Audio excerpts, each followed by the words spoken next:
అదే RTV app వార్తల్ని క్షణాల్లో చదివే అవకాశం ఉంటుంది. ఒక న్యూస్ పేపర్, ఒక టెలివిజన్ ఛానల్ మీ చేతుల్లో ఎప్పుడూ ఉంటాయి. రఘునందన్ రావు గారు, రాజకీయ అంశాలు చాలా ఉన్నప్పటికీ దేశవ్యాప్తంగా అటు రాజకీయంగాను ఇటు సినిమాల పరంగాను ప్రజల నుంచి ఎక్కువ చర్చనీయాంశమైన అంశం అల్లు అర్జున్ అరెస్ట్. అల్లు అర్జున్ అరెస్ట్ విషయంలో మీరు అల్లు అర్జున్కి ప్రోగా రియాక్ట్ అయ్యారు. అల్లు అర్జున్కి ప్రోగా రియాక్ట్ అవ్వడానికి కారణం ఏంటి? సో ఒక రాష్ట్ర ప్రభుత్వం మొత్తం ఒక వ్యక్తిని ముద్దాయిగా చూపించాలనేటువంటి ప్రయత్నంలో కొన్ని తొందరపాటు పనులు, కొన్ని తప్పు పనులు చేసింది. వ్యవస్థ ఎప్పుడు కూడా బలంగా ఉంటుంది, వ్యక్తులు ఎప్పుడు కూడా బలహీనంగా ఉంటారు. మొత్తం వ్యవస్థలన్నీ ఒక వ్యక్తి మీద దాడి చేయాలనుకుంటున్నప్పుడు ఇది సరి అయింది కాదనేటువంటి అంశాన్ని ప్రజలకు చెప్పాలని అనుకున్నప్పుడు అల్లు అర్జున్ గారి తరఫున మాట్లాడడం జరిగింది. అంటే అల్లు అర్జున్ పైన వ్యవస్థ దాడి చేస్తుందనే కనిపించిందా, లేకపోతే ఒక చిన్న 9 సంవత్సరాల పిల్లాడు ఆసుపత్రిలో చావు బతుకుల మధ్య ఉన్నాడు, తల్లిని కోల్పోయి ఉన్నాడు, మరో బిడ్డ తల్లి ఎక్కడుందో తెలియక ఎదురు చూస్తుంది, ఒక భర్త భార్యను కోల్పోయి ఉన్నాడు అనేది ఎక్కడా కనిపించలేదా? సో మీరు నాణానికి ఒకవైపు చెప్తా ఉన్నారు, నేను నాణానికి ఇంకొక వైపు నుంచి చూస్తూ ఉన్నాను. మన ఇద్దరి మధ్యలో ఒక నాణ్యం పెడితే మీ వైపు బొమ్మ కనబడుతుంది, నాదికి బొరుసు కనబడుతుంది. మీరు బొమ్మను చూసి మాట్లాడుతూ ఉన్నారు, నేను బొరుసును చూసి మాట్లాడుతూ ఉన్నాను, అంతే తేడా. చూసే కళ్ళని బట్టి, చూసే సందర్భాన్ని బట్టి, చూస్తున్న వైపు నుంచి ఆ దృక్కోణం మారుతూ ఉంటుంది. నేను ఇటువైపు ఉన్నాను, మన ఇద్దరి మధ్యలో నాణ్యం ఇలా నిలబడింది, మీ వైపు బొమ్మ ఉంది, నా వైపు బొరుసు ఉంది. అందుకని మీ కళ్ళు అట్లున్నాయి, నా కళ్ళు ఇట్లున్నాయి. కానీ ఒక రాజకీయ నాయకుడిగా ఉన్నప్పుడు, మీరు ఒక న్యాయవాది కూడా అయినప్పుడు నాణ్యానికి 2 వైపులా చూడాలి కదా. నేను ఒక వైపే చూస్తున్నాను, కానీ మీరు 2 వైపు ఎందుకు చూడట్లేదు రఘునందన్ రావు గారు? రెండో వైపు చూడాలంటే కొద్దిసేపటి క్రితం ఖమ్మం జిల్లా మదిరలో ఈ రాష్ట్ర ఉప ముఖ్యమంత్రి, ఆర్థిక మంత్రి గారి నియోజకవర్గంలో ఒక చిన్న పిల్లోడు 9వ తరగతి అనుకుంటా, if I'm not wrong, student ఊరేసుకొని చచ్చిపోయినాడు.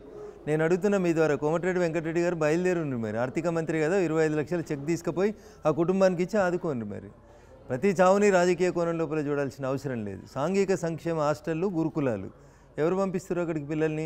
బీసీలు, ఎస్సీలు, ఎస్టీలు, బడుగు బలహీన వర్గాలకు సంబంధించినటువంటి పిల్లలు ఈ రాష్ట్రంలో ఉన్నటువంటి వివిధ గురుకులాల్లో చదువుకుంటున్నప్పుడు ఆ పిల్లల బాధ్యత ఎవరిది?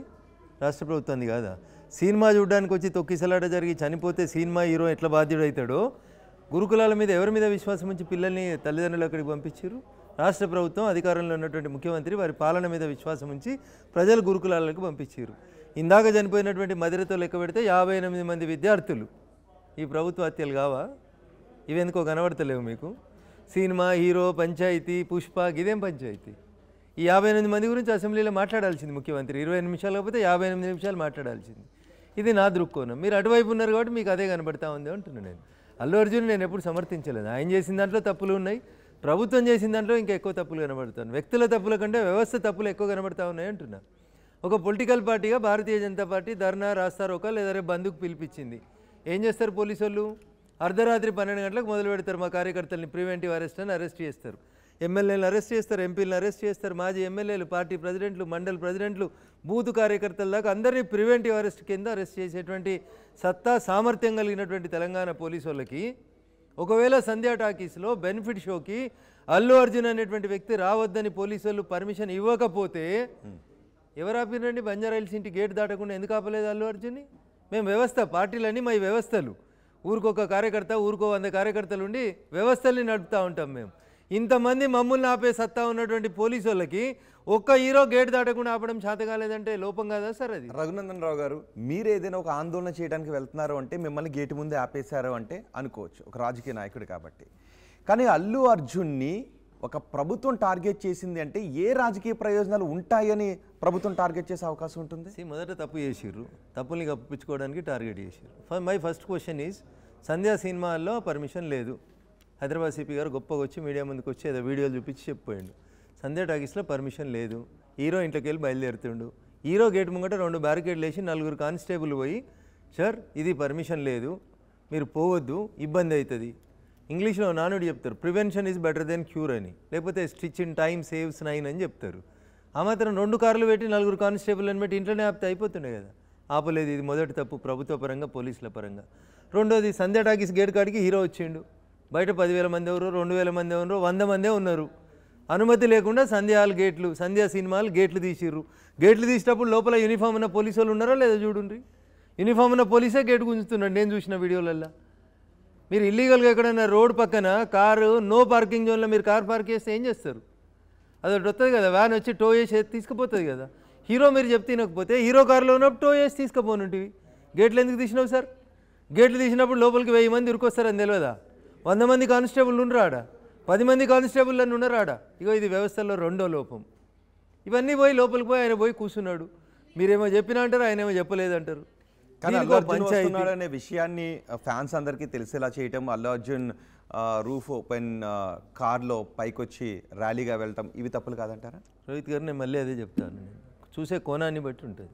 అల్లు అర్జున్ గారు దానికి ఇచ్చినటువంటి వివరణ ఏంటంటే, నా కారు బయటికి వెళ్ళేటువంటి సందర్భం లోపల వెళ్లకుండా కార్యకర్తలు అందరూ అడ్డంగా ఉన్నప్పుడు లేదా అభిమానులు అడ్డంగా ఉన్నప్పుడు నేను ఒకసారి కనబడితే వాళ్ళ ఎమోషన్స్ తగ్గి వాళ్ళు పక్క జరుగుతారని నేను పైకి ఎక్కి దారి ఇవ్వండి అని ఇట్లా చెప్పినా అన్నాడు.